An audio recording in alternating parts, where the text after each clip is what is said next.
Amigos telespectadores da Rede Vida de Televisão e do programa Páginas Difíceis da Bíblia. Repito hoje o que disse pela primeira vez a semana passada. A partir de agora, nós temos um e-mail neste programa aqui. Para quê?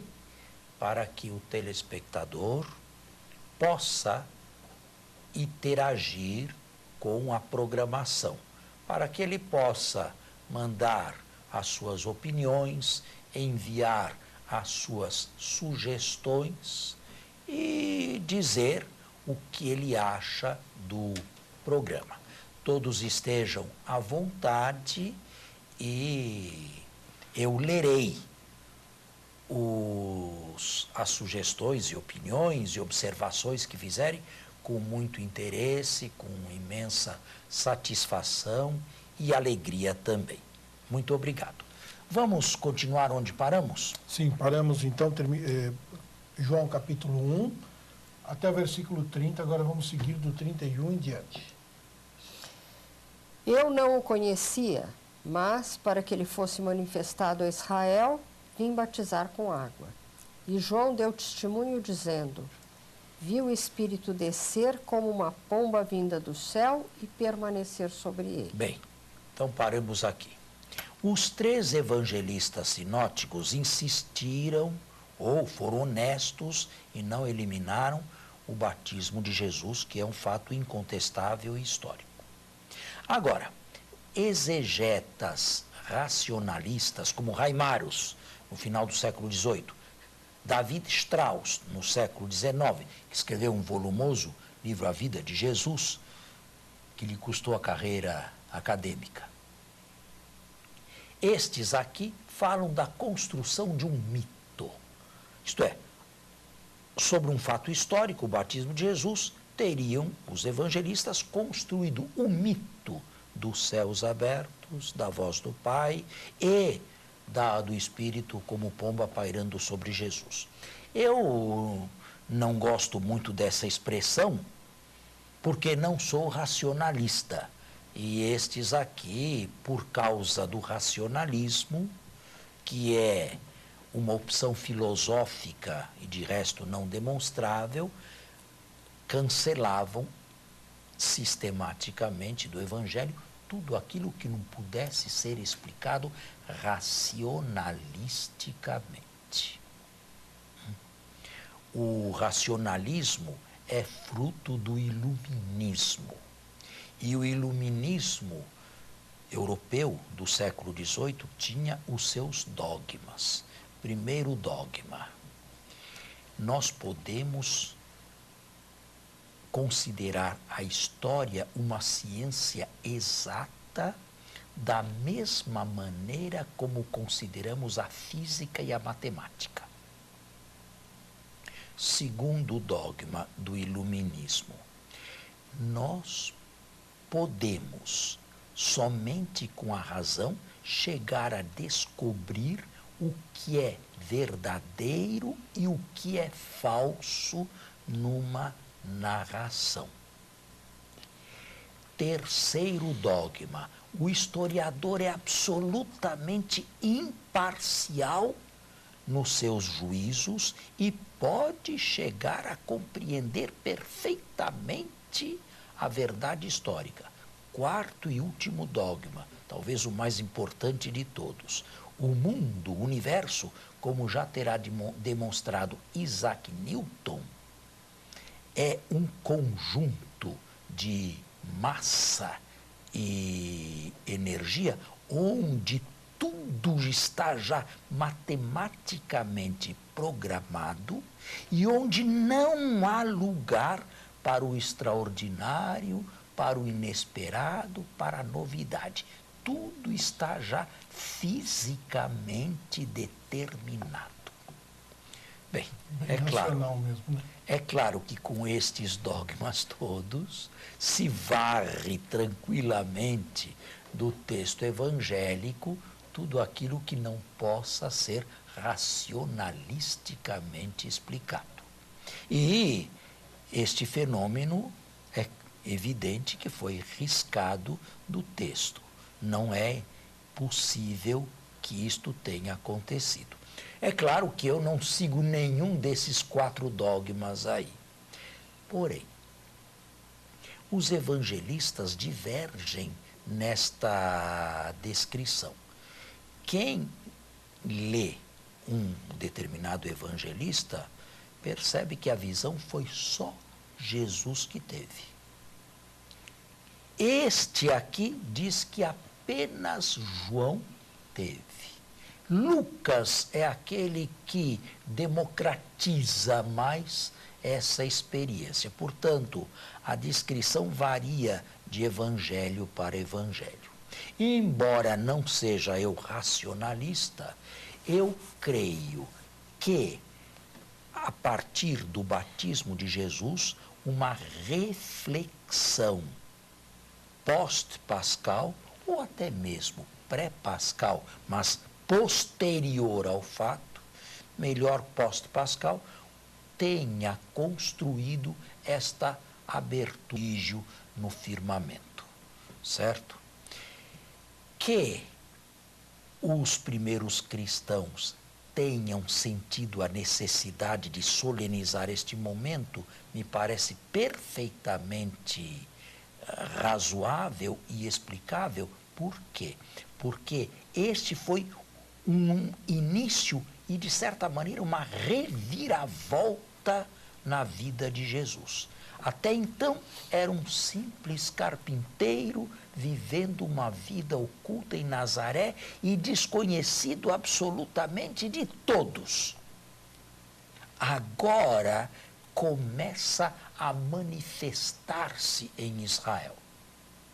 Aqui se inicia a vida pública de Jesus. Aqui se inicia a pregação de Jesus. Nada mais óbvio e aceitável do que os evangelistas, e antes deles, os narradores cristãos, terem solenizado este momento inicial, quando a novidade de Deus pela primeira vez ressoou na terra. Até então, não, porque até então havia vida oculta. Agora, isto dito, é claro que a cristologia aqui está presente. E pela primeira vez em que Jesus se manifesta em público, a cristologia mostra a voz do Pai. Este é meu filho. Ou seja, Jesus, já no início da vida pública, é declarado Filho de Deus. Certo? E este evangelista insiste que o Espírito de Deus vem e paira sobre Jesus. É a primeira vez que usa este verbo, e o usará 100 vezes. O verbo menem, permanecer.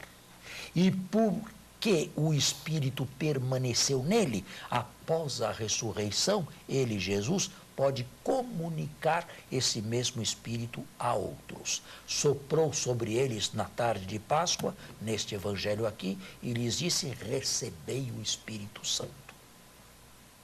Certo? Certo. Então está aí explicada a teofania ou a cristofania que o evangelista, antes dele os sinóticos, e antes dos sinóticos a voz corrente no cristianismo, quis interpretar profundamente a reviravolta que o batismo de João deu na vida de Jesus. Quando mais tarde se tratará de procurar um substituto de Judas, que vão fazer? Escolher alguém que esteve conosco desde o início, ou seja, desde o batismo de João. Matias. Certo? Sim. Então agora continuemos. Eu não o conhecia, mas aquele que me enviou para batizar com água disse-me: aquele sobre quem vires o Espírito descer e permanecer é o que batiza com o Espírito Santo. Isto é, João Batista batizou com água, o que virá agora batizará com o Espírito Santo. Ou seja, ele entregará o Espírito, não mais apenas a água, mas o Espírito Santo. E eu vi e dou testemunho que ele é o eleito de Deus. Eu vi e dou testemunho. É claro que aqui é o evangelista que está cristianizando João e colocando uma cristologia respeitável na sua própria boca, transformando-o em primeira testemunha de Jesus. Continue. No dia seguinte, João se achava lá de novo com 2 de seus discípulos. Ao ver Jesus passar, disse: Eis o Cordeiro de Deus. Os 2 discípulos... Eu já expliquei o Cordeiro de Deus, não é? O sentido de Cordeiro de Deus, na boca do Batista, não é? Já expliquei isto aqui na semana passada, então não é preciso explicar novamente. Os 2 discípulos ouviram-no falar e seguiram Jesus. Jesus voltou-se, vendo que eles o seguiam, disse-lhes: Que estáis procurando? Bem, pare, vamos parar por aqui. Este evangelista aqui é o único que fala que Jesus angariou discípulos nos ambientes do Batista. E que alguns discípulos de Jesus, pelo menos os da primeiríssima hora, eram antes discípulos do Batista. Os sinóticos não falam nada a respeito disso. Por isso é possível que este evangelista ainda retenha a memória de que alguns discípulos de Jesus anteriormente foram discípulos de João Batista. E o próprio Jesus pode ter passado algum tempo antes do batismo como discípulo do Batista. Certo? Nós temos que fazer um intervalo e voltamos.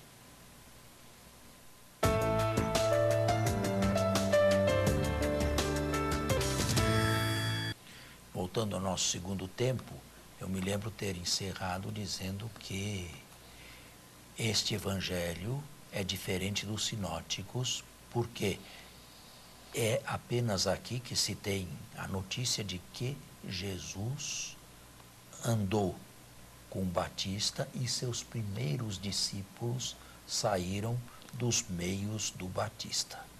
Os sinóticos não falam nada disso e dão outro quadro para a apresentação dos discípulos de Jesus. 2 seguem Jesus e perguntam, Jesus volta-se para trás e lhes pergunta: o que quereis? É isto?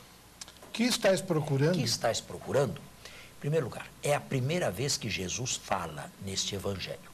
E esta pergunta não deve ser entendida de maneira banal, que vocês querem, onde vocês querem ir. Posso indicar o caminho? Isso aqui é banalidade e não cabe nesse evangelho. A pergunta tem um significado muito mais profundo. O homem está sempre, consciente ou inconscientemente, à busca de Deus. O homem precisa buscar e encontrar Deus, porque somente Deus é capaz de responder a todos os anseios e a todas as necessidades de cada ser humano. E a resposta que dão? Disseram-lhe: Rabi, que traduzindo significa mestre, onde moras? Onde moras? Ou seja, só pode receber uma revelação de Deus, só pode conhecer Deus, só pode experimentar Deus aquele que for atrás de Jesus e permanecer com Jesus e ficar com Jesus. Este sim recebe a resposta última de todos os seus desejos. É o que Jesus lhes diz.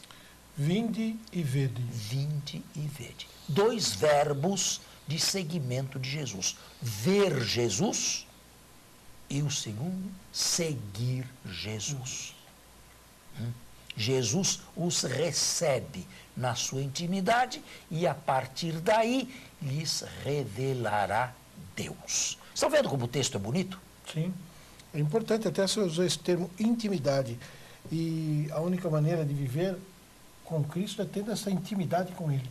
Só, mais não, nada. Não há mais nada a se fazer. Se não tiver uma intimidade na vida espiritual... Nunca ele será apresentado por interposta pessoa, através de um terceiro. Não. Tá bem? Então, continue. Então eles foram e viram onde morava, e permaneceram com ele aquele dia. Permaneceram. O leitor sublinhe quantas vezes este verbo, que é rico em teologia, aparece em João. Permaneceram com ele. Isso é, não foi um encontro fortuito, não foi um encontro casual, sem consequências para a vida. Para os dois, a vida se modificou inteiramente, porque foram, viram e permaneceram. Como conosco, com as pessoas. Assim esperamos. Sim. Isto aqui é paradigmático, não é? Sim, certamente. Era a hora 10ª, aproximadamente. Regina, agora pode ir do 40. André, o irmão de Simão Pedro, era um dos dois que ouviram as palavras de João e seguiram Jesus.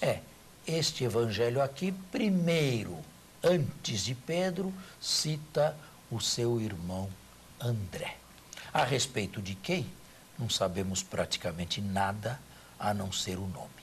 E este nome, Andréas, é um nome grego. É um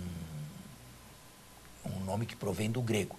Se ele tinha algum nome semita, não chegou até nós.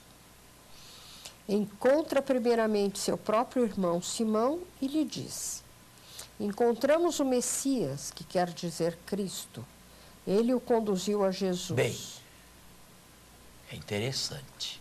Os sinóticos e Marcos reservam uma descoberta fabulosa de Jesus como Messias para o meio da vida pública de Jesus.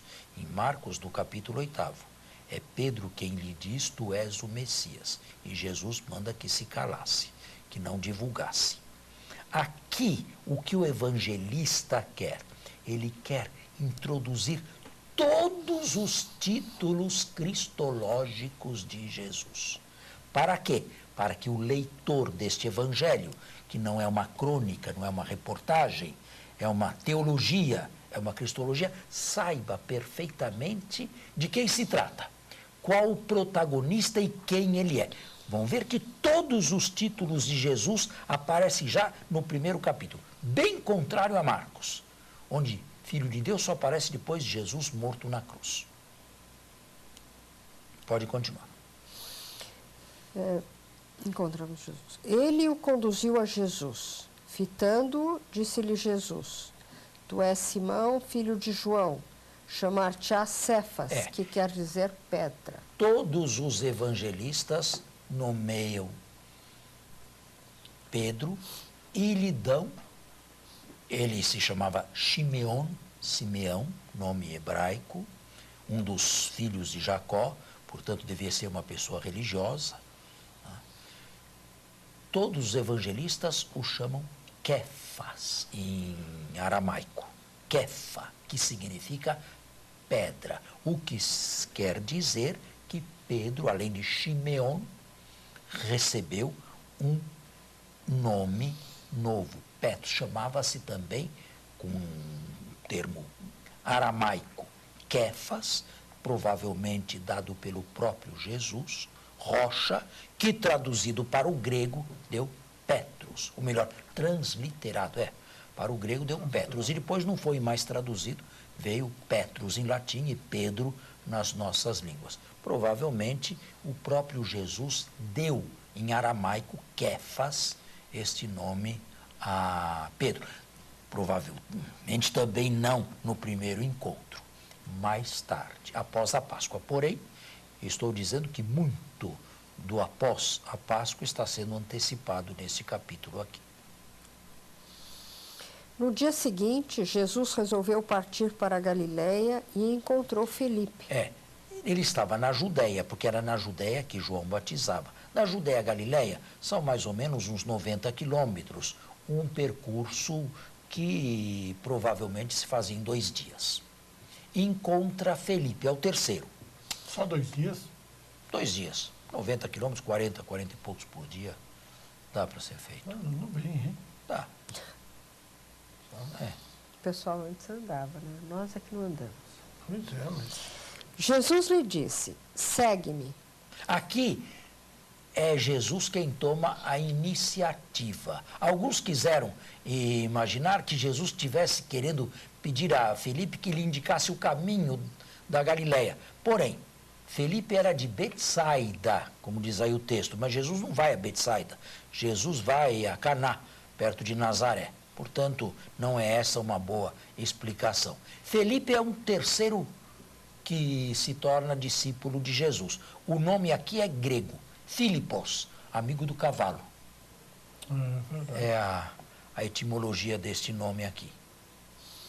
Segue-me. Filipe era de Betsaida, a cidade de André e de Pedro. Filipe encontra Natanael e lhe diz... É o quarto, Natanael. Agora, interessante, este Natanael não aparece na lista dos 12. Dos 12 que este evangelista não tem, mas os sinóticos têm. E Lucas Atos também. Uma tradição medieval do século IX identificou este Natanael com Bartolomeu. Mas se trata aqui de uma identificação tardia, medieval, sem nenhuma importância histórica. Jesus tinha mais gente. Jesus tinha muita gente e não só 12 pessoas. Agora, o grau de aproximação com Jesus variava enormemente. O primeiro cerco é dos 12, mas depois havia discípulos, havia até discípulas, até mulheres. Encontramos aquele de quem escreveram Moisés Olha aí, na olha lei, outro título, Cristóvão. Aquele de quem escreveram Moisés na lei e os profetas. e os profetas. Aquele que foi de quem fala o Antigo Testamento todo inteiro. Jesus, o filho de José de Nazaré. Estão vendo? Aqui é muito teologia, é o leitor, é o evangelista que está provocando o leitor para que conheça quem é Jesus de Nazaré, aquele de quem falou Moisés e os profetas. E é impressionante chamar um homem de Nazaré, um carpinteiro de Nazaré, com esses títulos todos, não é? Do 46? Do... Encontramos 46. aquele de quem escreveram Moisés na lei e os profetas. Jesus, filho de José, de Nazaré. Perguntou-lhe Natanael. De Nazaré pode sair algo bom? Hoje, Nazaré é uma cidade grande. Tem mais ou menos uns 150 mil habitantes. Grande nos termos da Palestina, não é? Da Palestina atual, do Estado de Israel. Claro que uma cidade de 150 mil habitantes no Brasil não é uma cidade enorme. É respeitável, mas não grande.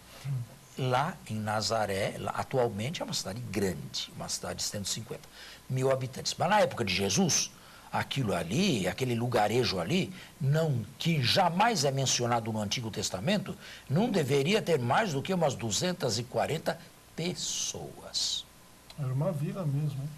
É uma coisinha de nada. Uma coisinha de nada. Algumas famílias de agricultores e nada mais. Umas 200 e poucas pessoas. Nunca é mencionada essa cidade no Antigo Testamento. E embora fosse conhecida e habitada, porque lá existe uma fonte de água. Então, Filipe lhe disse, vem e vê. Bem, Natanael é uma pessoa honesta. E o evangelista, de certa maneira, elogia a honestidade. Mas é um verdadeiro israelita. E aqui vai uma censura aos que não são verdadeiros israelitas. Embora israelitas segundo a carne. Natanael, embora tenha dito isto, de Nazaré não sai nada que preste, foi e viu.